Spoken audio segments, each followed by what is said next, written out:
What if I told you there's a martial art that focuses on pressure points, joint locks, and ancient secrets passed down from Okinawan masters? A style so unique it stands apart from the competition-driven world of modern karate. This is Ryū-te, the hidden gem of Okinawan martial arts, a system designed for true self-defense, rooted in practicality and tradition. Ryū-te isn't just about punches and kicks, it's about strategy, precision, and ancient wisdom passed down through generations. It's a style that has preserved its identity by avoiding the spotlight and staying true to its purpose, protecting oneself efficiently without relying on brute strength or sport-focused techniques. Before we continue, I want to say thank you for your incredible comments on my previous videos. This one, in fact, was inspired by Dion1582, who suggested exploring Ryū-te. Thank you, Dion, for the idea. If you love learning about martial arts history and philosophy, let me know in the comments which style you'd like me to explore next. And now let's get started. Seiyu Oyata, the founder of Ryū-te, was a man deeply rooted in Okinawan martial arts tradition. His journey began under the tutelage of legendary masters like Shigeru Nakamura, known as the father of Okinawan Kenpo, and Ukugushiku no Tanmei, a lesser-known but highly skilled practitioner of old-style Okinawan fighting arts. Oyata's training was shaped not just by physical techniques but by the philosophical depth and cultural significance of martial arts, which would later define Ryū-te. Oyata's philosophy was revolutionary for its time. He rejected the emerging trend of karate as a sport, which emphasized competition and flashy displays.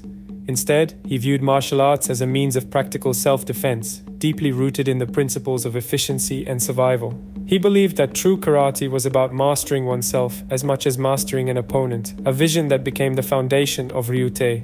The art itself is a blend of ancient Okinawan and Chinese influences, preserving techniques that predate modern karate styles. While many modern systems focus on linear strikes and powerful kicks, Ryū-te emphasizes precision, flow, and strategic use of pressure points and joint manipulation. Oyata ensured that the techniques remained true to their original intent, often stating that Ryū-te is not just a fighting art, it is a living art. This concept extended beyond physical combat, promoting personal growth, mindfulness, and self-discipline as core tenets. Fun fact, Oyata often referred to Ryū-te as life protection arts, a term that captures its essence. He believed the art was not about domination but about protection of oneself, loved ones, and even an opponent, if possible. This unique approach distinguishes Ryū-te from many other martial arts styles. Through his teaching, Oyata ensured that Ryū-te carried forward the wisdom of past generations while adapting to the needs of modern self-defense. His legacy continues to inspire practitioners around the world who seek authenticity and purpose in their martial arts journey. What truly sets Ryū-te apart from other martial arts styles is its practical approach to self-defense, focusing on precision and efficiency over brute force or showmanship. At its core are two defining principles: tuite and kyusho-jutsu, which elevate Ryū-te into a uniquely effective art. Tuite, or joint manipulation, is a cornerstone of Ryū-te. It involves using precise movements to control an opponent's limbs, often neutralizing their attacks with minimal effort. Picture this. Someone grabs your wrist with all their strength, intending to overpower you. Instead of meeting their force with force, you apply a well-practiced tuite technique. By leveraging their own strength against them and exploiting the natural weaknesses of the joints, you can bring even a larger, stronger opponent to their knees. Kyusho-jutsu, or vital point striking, takes this practicality a step further. Ryū-te practitioners study human anatomy to target specific pressure points that disrupt the body's systems. For example, a calculated strike to a nerve cluster in the forearm can render an attacker's arm temporarily useless. Imagine being able to incapacitate someone without excessive force. This is the efficiency that defines Ryū-te. Ryū-te also emphasizes circular movements over the linear techniques often seen in other karate styles. These fluid, natural movements allow practitioners to deflect attacks and seamlessly transition into counters. It's about flowing with the energy of an opponent, redirecting their force rather than resisting it head-on. This sets it apart from styles like Shotokan, which are more focused on direct, linear strikes. Another defining characteristic of Ryū-te is its rejection of competition and sparring. Unlike sport-focused karate styles, Ryū-te prioritizes real-world self-defense over scoring points or winning medals. Seiyu Oyata believed that sparring diluted the practical essence of martial arts.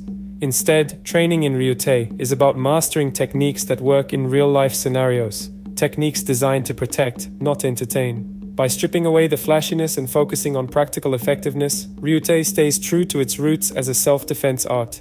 It's a style built not for trophies but for survival, and in that lies its timeless appeal.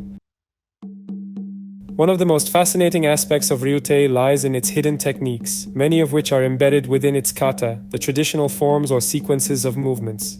These kata are more than just physical exercises. They are like encrypted messages, containing layers of meaning that require years of study to fully decipher.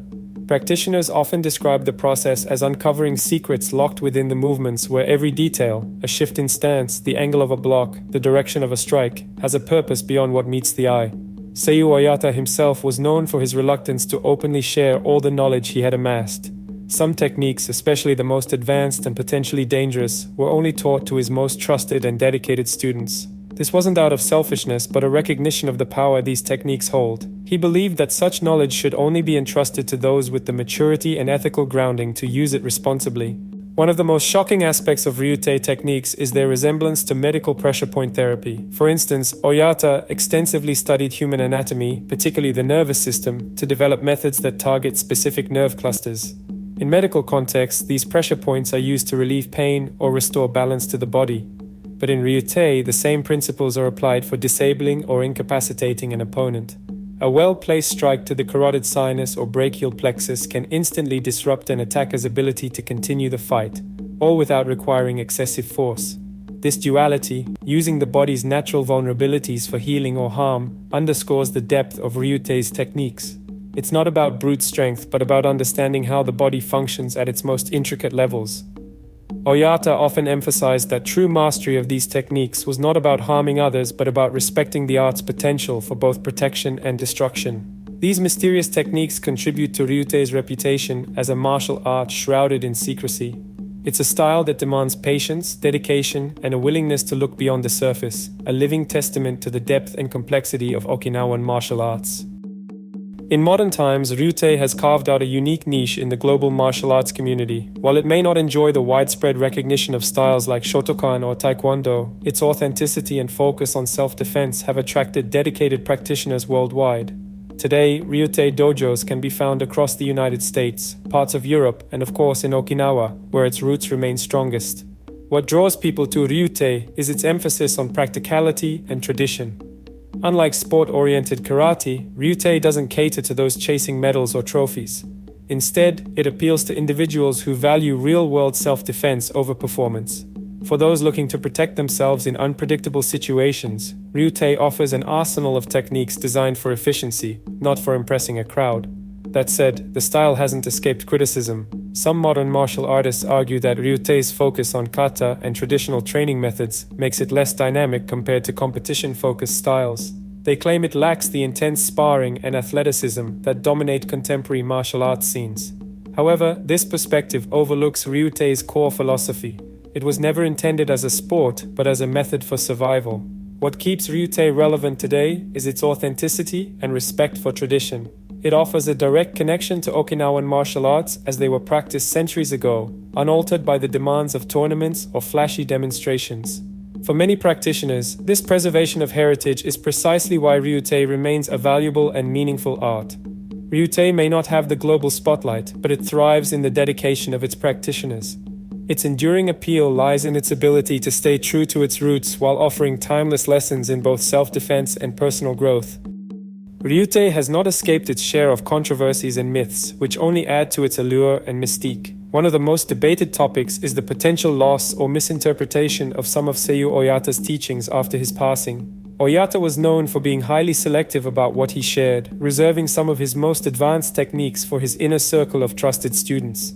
This has led to speculation about whether all of Ryū-te's original methods have been faithfully preserved, or if some have been lost to history. Another point of contention is Ryū-te's classification as a true Okinawan karate style.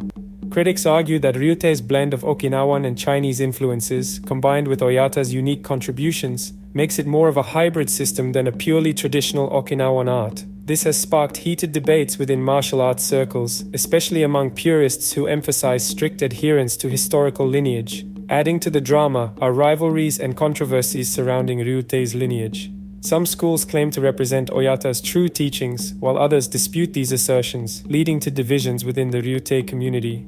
These rivalries often stem from differing interpretations of Oyata's philosophy and methods, with each group striving to position itself as the most authentic voice of the style.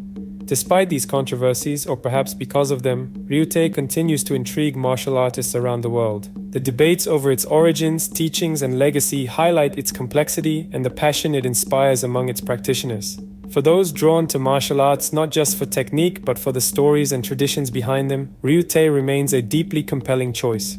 Ryū-te's enduring appeal lies in its practicality and its focus on principles that are as effective today as they were centuries ago. At its core is the idea of using minimal effort for maximum effect, a philosophy that transcends physical strength or size. This makes Ryū-te especially valuable in real-world self-defense scenarios, where brute force often isn't an option. For example, Ryū-te teaches practitioners to identify and target an opponent's weak points, such as joints or pressure points, to neutralize threats quickly and efficiently. Imagine facing a larger, stronger attacker. Ryū-te equips you with the tools to deflect their strength and use it against them, whether by manipulating their joints or disrupting their balance. These techniques are grounded in anatomical precision, making them practical for anyone, regardless of their physical stature.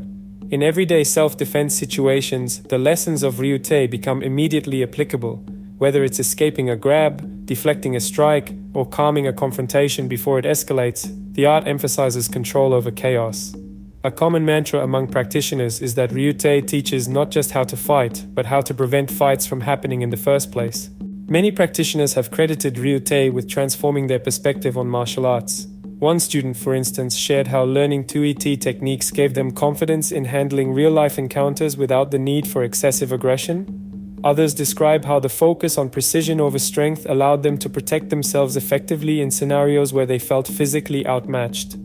Ultimately, Ryū-te isn't just about learning to defend yourself. It's about understanding your own capabilities and mastering the art of strategic movement. It's a reminder that true martial arts go beyond strength and competition, teaching skills that empower you both physically and mentally.